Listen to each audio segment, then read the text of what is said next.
Dans cette capsule, on va voir comment on peut déterminer la formule empirique d'un composé si on ne connaît pas sa formule empirique ou sa formule moléculaire. Pour faire ça, par contre, il faut au moins savoir de quels atomes le composé en question est constitué. Par exemple, ici, on va faire un exercice où on va essayer de déterminer la formule empirique de l'éthanol.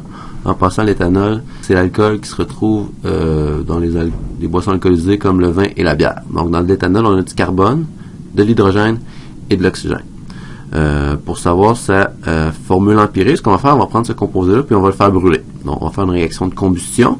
Puis, comme on sait, quand on fait une combustion, on a toujours besoin d'oxygène. Donc, on va pouvoir écrire l'équation chimique suivante. On va marquer notre composé dont on ne connaît pas la formule empirique, plus de l'oxygène gazeux pour faire la combustion. Puis ça va toujours donner du CO2 et du H2O lorsqu'il va s'agir de composés faits à base de carbone, d'hydrogène et d'oxygène. Donc, on va toujours produire du CO2 et du H2O. On va connaître combien de notre échantillon on avait au départ. Puis ce qu'on va faire, on va tenter d'essayer de savoir combien de CO2 et combien de H2O a été produit en termes de masse. Puis à l'aide de calculs stoichiométriques, on va être capable de venir retrouver notre formule empirique. Concrètement, au laboratoire, comment ça fonctionnerait ça? Ben, par exemple, on pourrait mettre de l'éthanol dans un tube de verre. On pourrait mettre de la chaleur pour le faire brûler. Puis on ferait passer un flux d'oxygène gazeux. L'éthanol en brûlant générerait du CO2 et du H2O sous forme gazeuse. Puis ces gaz-là seraient emportés par le flux d'oxygène au travers de deux tuyaux comme ça, des tuyaux de verre. Puis dans un premier tuyau, on aurait une substance qui est capable d'absorber le H2O. Ça fait quoi ça? Ça fait que si au départ, on sait la masse de notre agent absorbant, qu'on fait brûler notre éthanol, puis qu'il y a de l'eau absorbée, bien, si on mesure la masse après et avant la combustion, il va y avoir une différence de masse, puis cette différence de masse-là va être attribuable au H2O. Donc, on va pouvoir savoir combien de H2O a été produit au cours de la réaction. Ensuite de ça, le CO2, lui, passerait au travers de ce tuyau-là, mais resterait emprisonné dans notre agent absorbeur ici. Donc, si on mesure la masse avant et après la combustion, dans ce tuyau de verre-là, ben, la différence de masse serait attribuable au CO2 qui a été dégagé par la combustion de notre éthanol. Okay? Donc, si on commence cet exercice-là, la première chose qu'il va falloir faire, c'est déterminer c'est quoi la masse de carbone à la fin. Donc, évidemment, au départ, on ne sait pas la masse de carbone, mais on sait la masse de CO2 qui a été produite.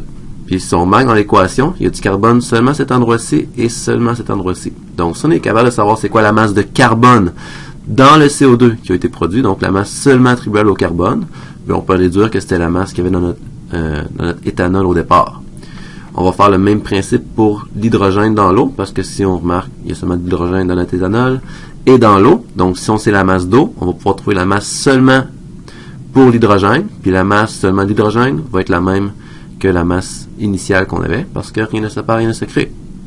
Donc, ce qu'il faut faire pour trouver la masse de carbone dans un premier temps, ben, il faut prendre l'information qu'on a. Nous, l'information qu'on a, c'est la masse de CO2, qui est de 22,0 grammes. Puis, à ça, on va multiplier différents facteurs de conversion. Donc, la première chose qu'on va vouloir faire, c'est transformer notre masse de CO2 en nombre de moles de CO2. Donc là, si je voulais vraiment bien faire, je marquerais que ça, c'est des grammes de CO2. Je multiplie par un facteur de conversion pour trouver mes moles. Puis quand on veut transformer les masses en moles, il faut utiliser la masse molaire. Donc moi, je sais qu'une mole de CO2, si je vais voir dans le tableau périodique, on m'a indiqué que la masse molaire du CO2 est de 44,01 grammes. Okay. Donc là, je viens de trouver mes moles de CO2 en faisant ça. Donc, si je continue, je vais trouver juste mes moles de carbone. Ici, c'est assez simple parce que dans une molécule, il y a un carbone. Donc, je sais que si je veux, ou si j'ai une mole de carbone, ça va être équivalent à une mole de CO2. Ensuite de ça, si je veux savoir c'est quoi la masse de carbone, mais encore une fois, si je veux transformer les moles en masse, j'ai besoin de la masse molaire. Donc, moi, je sais que une mole, 1 gramme de carbone. Ok, je suis en train de me tromper. Donc, la masse molaire du carbone, c'est pas 1 gramme, évidemment. Donc, la masse molaire du carbone, c'est de 12,01 grammes pour une mole de carbone égale, donc je fais ce calcul-là, puis ça va me donner exactement 6,00 grammes. Puis ça, ben, c'est pour mon carbone. Donc, je vais continuer mon problème. Ma deuxième étape, ça va être de trouver ma masse d'hydrogène. Donc, le processus va être très similaire. Je veux savoir c'est quoi la masse d'hydrogène ici. Je sais c'est quoi la masse d'hydrogène ici, puisque rien ne se perd, rien ne se crée. C'est la même masse d'hydrogène que j'ai au départ. Donc, moi, je sais qu'à la fin de mon problème, on a récolté 13,5 grammes de H2O dans cette substance absorbeuse ici. Donc, je vais écrire 13,5 grammes de H2O. Puis là, je veux savoir c'est quoi les moles de H2O. Donc, moi, je sais que pour une mole de H2O, ça va me donner 18 grammes. Ça, c'est la masse molaire que je trouve dans le tableau périodique. Donc, 18,02 grammes. C'est la masse molaire du H2O. Ensuite de ça, ça me permet de trouver le nombre de moles de H2O. Moi, ce qui m'intéresse pour le H2O, c'est seulement le H. Ce qu'on remarque, c'est que dans une molécule de H2O, il y a 2 atomes d'hydrogène. Donc, ce que je vais marquer ici, c'est que je vais avoir 2 moles d'hydrogène pour chaque mole de H2O. Donc, ça équivaut à juste faire 1 fois 2. Puis ensuite de ça, moi, ce qui m'intéresse réellement, c'est la masse de l'hydrogène dans ce composé ici. Puis si je veux trouver la masse de l'hydrogène, ben, j'utilise la masse molaire qui est 1,01 g d'hydrogène pour une mole d'hydrogène égale. Puis ça va me donner exactement, je dis exactement, mais j'ai arrondi, là, 1,51 g. Donc ça, c'est ma masse d'hydrogène. La masse d'hydrogène dans le H2O, mais évidemment, c'est la même masse que j'avais au départ dans mon éthanol, puisque rien ne se perd, rien ne se crée. Maintenant, on a trouvé la masse de carbone, la masse d'hydrogène dans notre composé, donc la troisième étape, c'est logique, on veut trouver la masse d'oxygène. Là, ça peut sembler compliqué, mais ça va être très simple, vous allez voir. On sait qu'au départ, notre éthanol, on en avait 11,5 grammes. Puis on a déterminé que notre carbone, ici, juste le carbone, on en avait 6 grammes. On a déterminé ici que juste l'hydrogène, on avait 1,51 grammes. Donc finalement, il nous reste juste l'oxygène qu'on ne connaît pas. Donc si au total, ça a une masse de 11,5 grammes, que le carbone a une masse de 6 grammes, que l'hydrogène a une masse de 1,51 grammes, quelle est la masse de l'oxygène? Bon, on va écrire ça au long. La masse de l'oxygène va être égale à la masse de l'échantillon. Donc la masse de l'échantillon moins la masse du carbone moins la masse de l'oxygène. Donc, si je fais ce calcul-là, ça me donne 11,5 grammes moins 6 grammes moins 1,51 grammes. Puis ça me donne une masse de 3,99 grammes.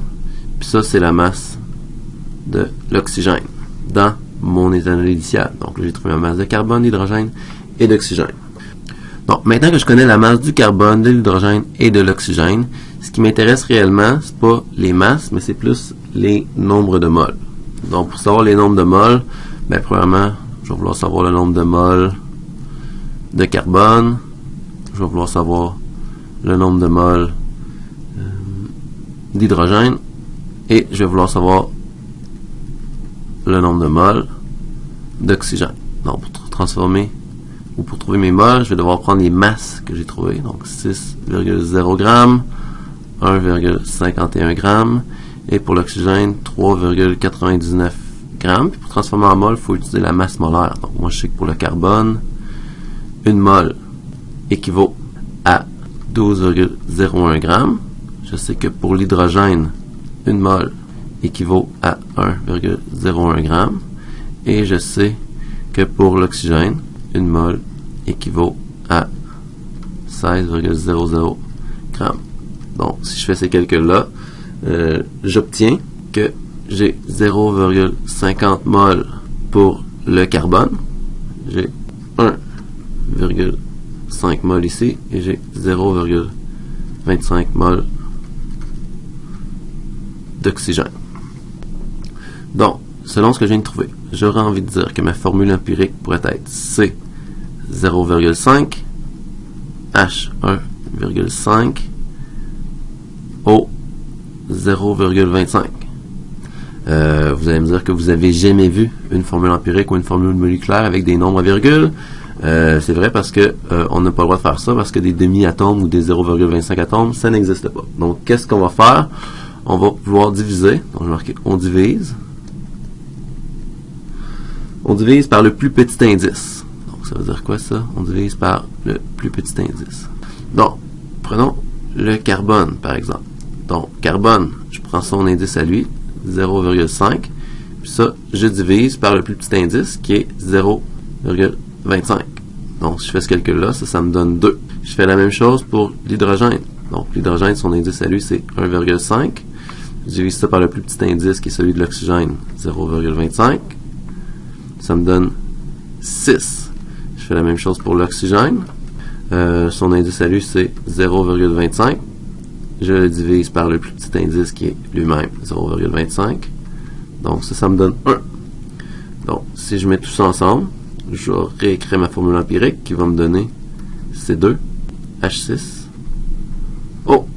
Et je viens de trouver la formule empirique. OK. Donc, ça, c'est la formule empirique à ne pas confondre avec la formule moléculaire. OK. Donc, on avait vu ça dans un cours précédent. Donc, il faut faire attention. C'est la formule empirique, mais ce n'est pas la formule moléculaire. La formule moléculaire pourrait être, par exemple, C4H12O2, ou bien ça pourrait être C6H18O3, même que ça pourrait être autre chose. Donc, comme vous pouvez remarquer, de là à là, j'ai fait x2, et de là à là, j'ai fait x3. Donc, ça, c'est la formule empirique, mais il pourrait y avoir plusieurs formules moléculaires possibles. Okay? Donc, dans votre exercice qu'on vient de faire, on peut seulement déterminer la formule empirique. On ne peut pas savoir si c'est ici, si c'est ici ou si c'est ici. Donc, la seule façon de savoir si ce serait une des trois, ce serait si on vous donnait la formule, la masse molaire. Donc, je vous donne la masse molaire, vous pouvez deviner lequel des trois correspond à la bonne masse molaire, mais dans ce cas-ci, on ne peut pas. Donc, on peut seulement déterminer quelle est la formule empirique.